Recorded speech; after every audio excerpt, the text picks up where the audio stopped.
Euzu billahi mineşşeytanirracim. Bismillahirrahmanirrahim. Elhamdülillah ve salatu ve selamu ala Resulina Muhammedin ve ala alihi ve ashabihi ecmaîn. Esselamu aleyküm ve rahmetullahi ve berekatuh. Aziz doğanlarım, ağalarım, inilerim, ayal doğanlarım, Türkmen halkımız. Sizin bu çıkışlarınızı görüyoruz. Sizleri görüp içimden kıynanyan. Sizler oyandık diyeniz, hakkımızı talep ettik diyeniz. Kıynanyan yerim, sizin oyandık deyişiniz deyipten ne doğru. Nem için deyseniz, sizler bu oyanışta ne doğru oyandınız. Doğru oyanış bunun yalı bolmayar. Onda ne hili etsek doğru bolyar deyseniz, yanlış böyle bolyar. Bu sözleri aydışımızdan maksat, sizler düşünüp hidayete gelir diyen umidimiz var. O yanlış bir fikirden zerurrak bolan bir fikire geçişe o yanlış deyilýär. Sizler bolsa başınızdaki bozuk demokratik fikir bilen oyandık diýýäňiz. Sizlerin misalınız bir topar cüýjäniň pişigin yalanlarına inanıp pişige yem bolan cüýjelere meňzeýär. Cüýjeleri näme bolupdyr diýseniz, bu cüýjelerin ejesi bilen kakasının gidişini paylap duran peşik olaryň işi bilen cüýjeleriniň ýanyna girip öz ýakyny bolan kakasy ejesini bu ikisi sizin düşmanınız diýip olary yalan bilen aldap bu ikisini gelenden soň kuwdurýar. Yalanları bilen olary aldap sonra olary bir-birden iýýär. Sizin bu demokratik düşünjäňiz edil bu cüýjeleri yalanları bilen özüne yemeden pişige meňzeýär.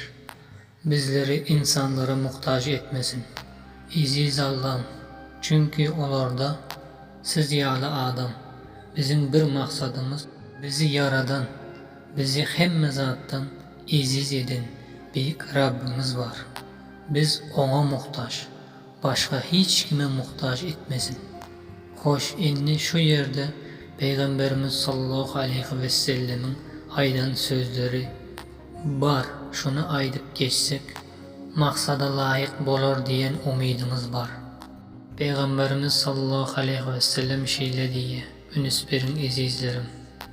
Aranızda 5 zat peyda bolup kalanda halyňyz nähili bolarka?"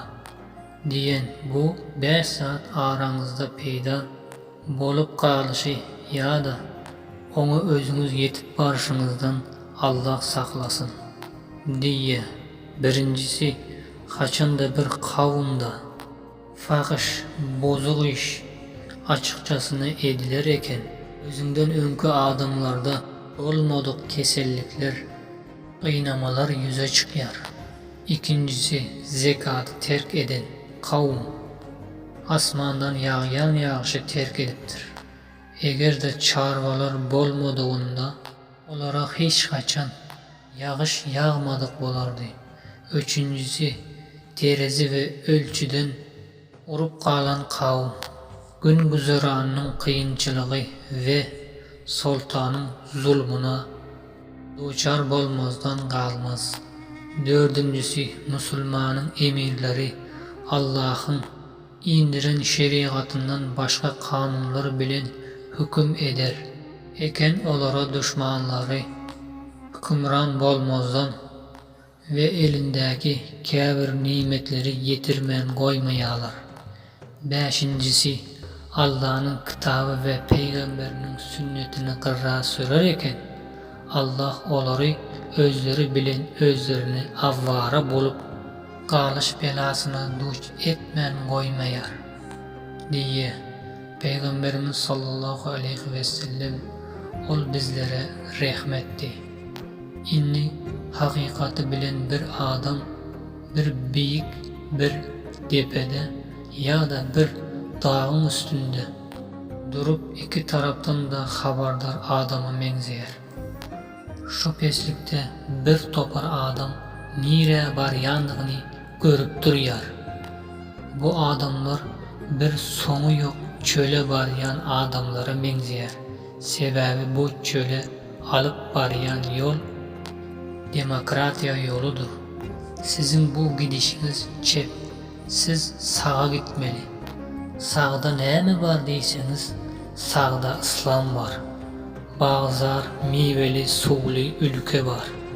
İzizlerim, yeni de bir Peygamberimiz sallallahu aleyhi ve sellemin aydan gepleri.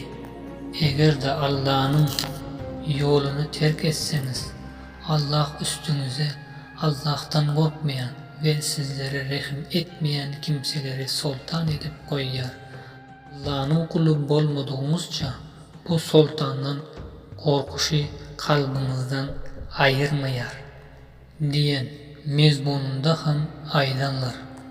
Hoş, bunun ýaly boluşy açyk aydyndyr. Eger de Perwerdigaryňyzyň şeriatyna gaýtmasaňyz bundan da elbet bolýar ezizlerim. Yeni de sizler bilen gowy günlerde görüşýänçe Allah'a emanet sizler. Esselamu aleyküm ve rahmetullahi ve berekatuhu.